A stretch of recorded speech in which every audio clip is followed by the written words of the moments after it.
and welcome. My name's Dave Schimpf. I'm normally doing a softball podcast on Mondays and Thursdays for about an hour or less.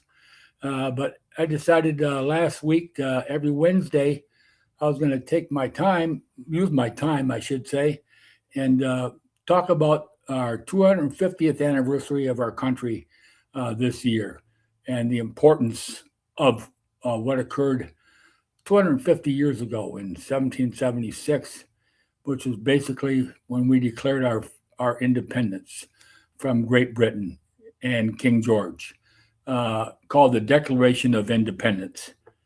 And the I'm going to honor the 56 signers of the Declaration of Independence with this podcast. So I hope you will find it interesting. I had some good favorable comments on the one I did last week. And so I hope to continue this all through the years. So it's a very important document, one of the most honored and important documents in the history of probably the world, yeah, certainly of America, and that was the signing of the Declaration of Independence. I will call this segment that I have every Wednesday, The Spirit of America. So that's what it's going to be called, The Spirit of America. And I will announce it with this flag that I have flying out front, which is the 250th anniversary of America. So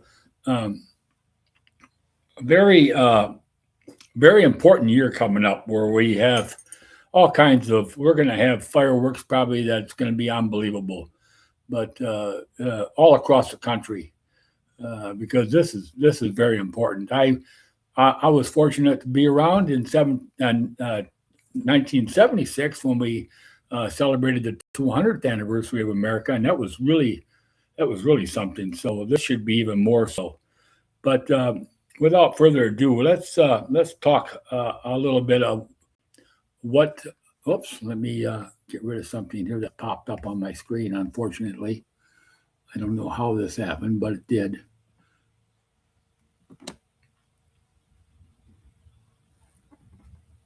Blocking my view here. Okay.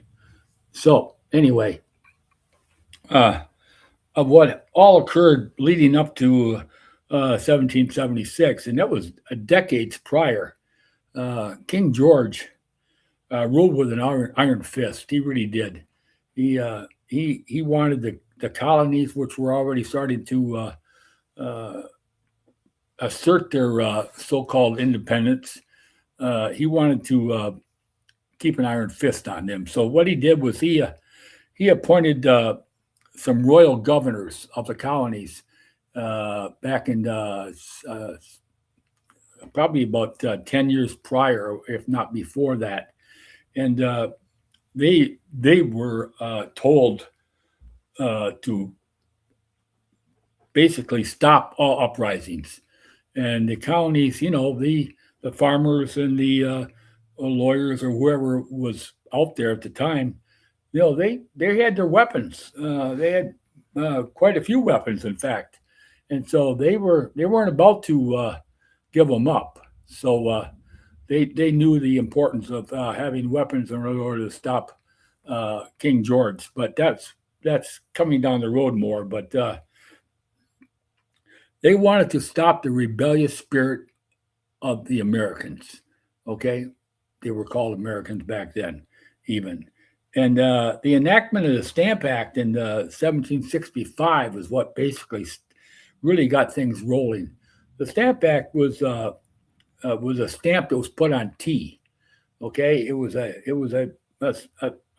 back then they had a stamp that the king of King George would use, who was put on ink, and it was made, and it would stamp. They would stamp each. Either probably tea bag or ship or whatever it was that would came over here, and it started with tea. Well, because back then, your colonists they drank a lot of tea because a lot of them came from Great Britain, and so they found this to be taxation without representation, as they called it, without equal representation, without in separation, so to call. Uh, so there were some uprisings and some things that went on that was happening, especially at Lexington and Concord. Okay, later on, where there was like almost a massacre of American citizens, so to speak. They weren't citizens back then, but they were patriots. We'll call them American patriots. Well, that's what they were. And so uh, they decided to have their propose a Congress was put forth on September 5th, 1774. They met at the Carpenters Hall in Philadelphia, not Assembly Hall and not Freedom Hall, but Carpenters Hall. It was then, and they met there to talk and debate.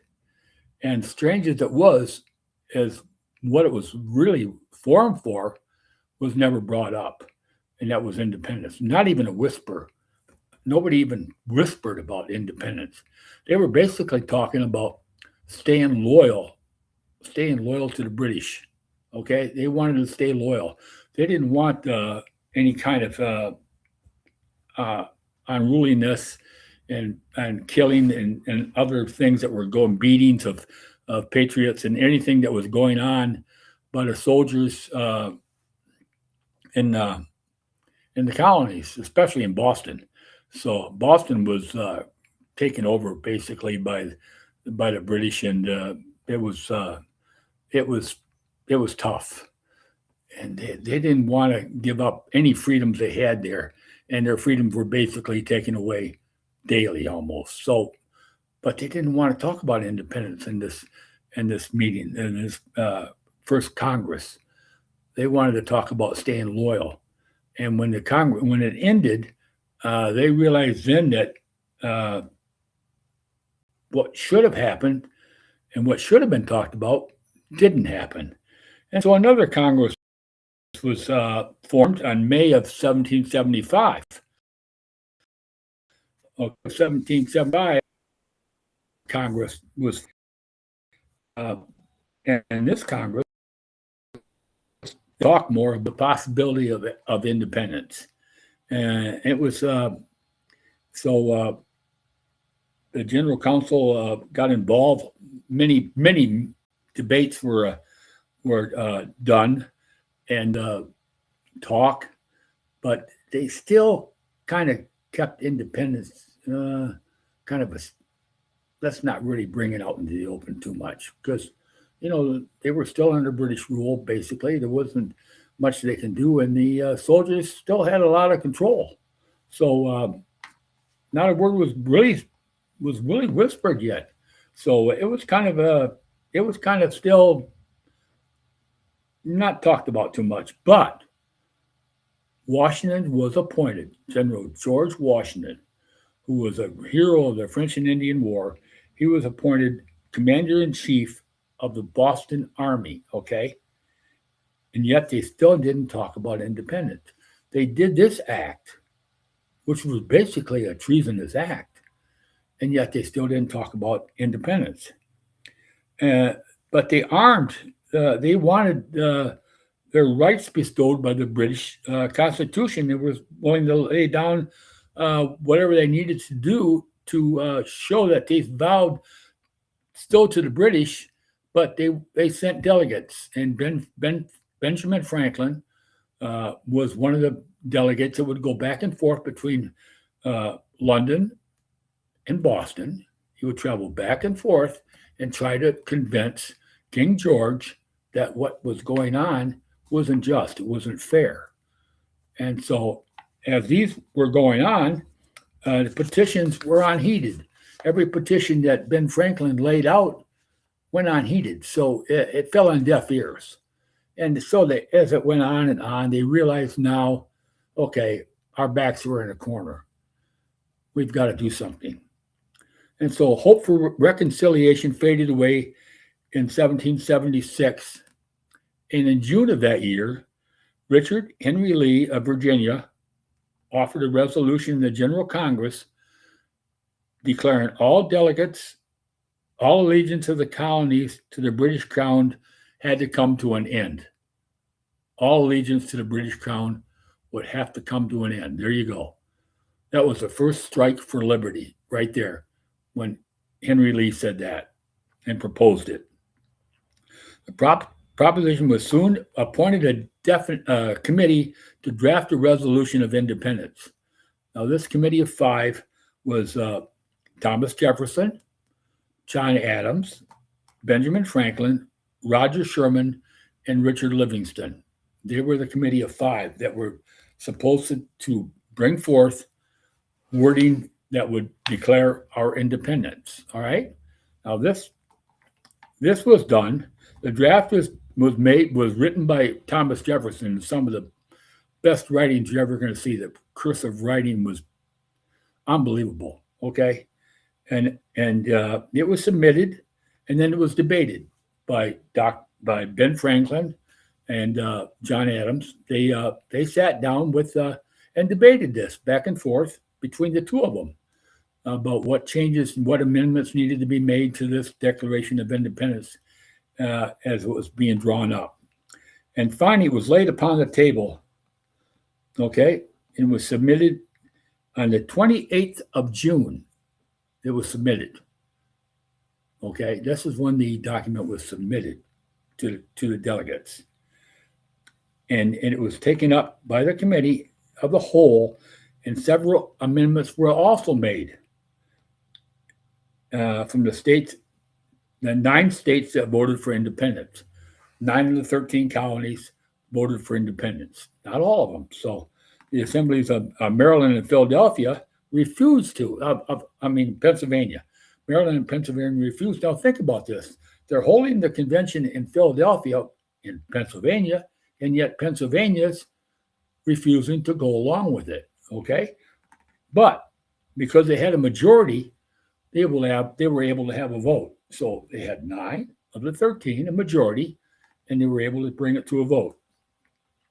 And finally, after much debate, again, the 13 united colonies were declared free and independent states. Okay? The Declaration was signed on that day, but it was only signed by John Hancock. John Hancock was the only person who signed the Declaration of Independence on the day in which it was sent forth, okay, going to be sent forth to the world. All the other signers followed at a later time and date. A lot of people don't realize this. Even though the delegates met, but they still had to go their separate ways after they met. So there were farmers and doctors and lawyers and bankers and, every maybe profession that was known had to go back. I mean, they were meeting for, went on for over a week. And it was very hot, by the way, in Philadelphia at that time of year. They couldn't open the windows up because people would hear what they were talking about. So they couldn't open the windows up. So it was ordered. And at the second day of August following, it was signed by all but one of the 56 delegates that were there. So the 2nd of August, now you're talking about almost a month later before 55 signers signed it, all but one. Okay. That one was Matthew Thurston. Okay. And he said he wanted to sign it when his first chance came in November. He wanted to add it so his signature was actually added afterwards. Okay. But it was still considered the 56 signers. So there you have it. This is how it all came about. And again, we're going to get more into this because well, you know what? I'm going to keep that as a surprise, what happened right around the 4th of July of 1776. We'll save that for another session. But you're going to find what I'm going to be talking about very interesting if you don't know the exact history of the 4th of July. I loved history. I loved American history. My daughter said I should have been an American history teacher, and maybe I missed my calling in life.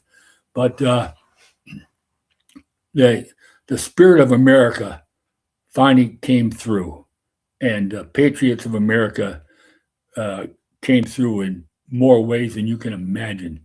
These 56 signers put their fame, their fortune, and their lives on the line, on the line. And believe me, they were considered traitors, and King George wanted punishment. And I'll leave it there. You have yourself a great day. Remember, the 4th is coming. Remember, yeah, we have hot dogs and we celebrate. We watch ball games. We do our picnics. We do everything we do. But you know why we do it? Because we have the freedom to do it. Never forget that. As you're enjoying your hot dog and your favorite beverage over the 4th, remember why we got it. Okay? Thanks. Have a great day.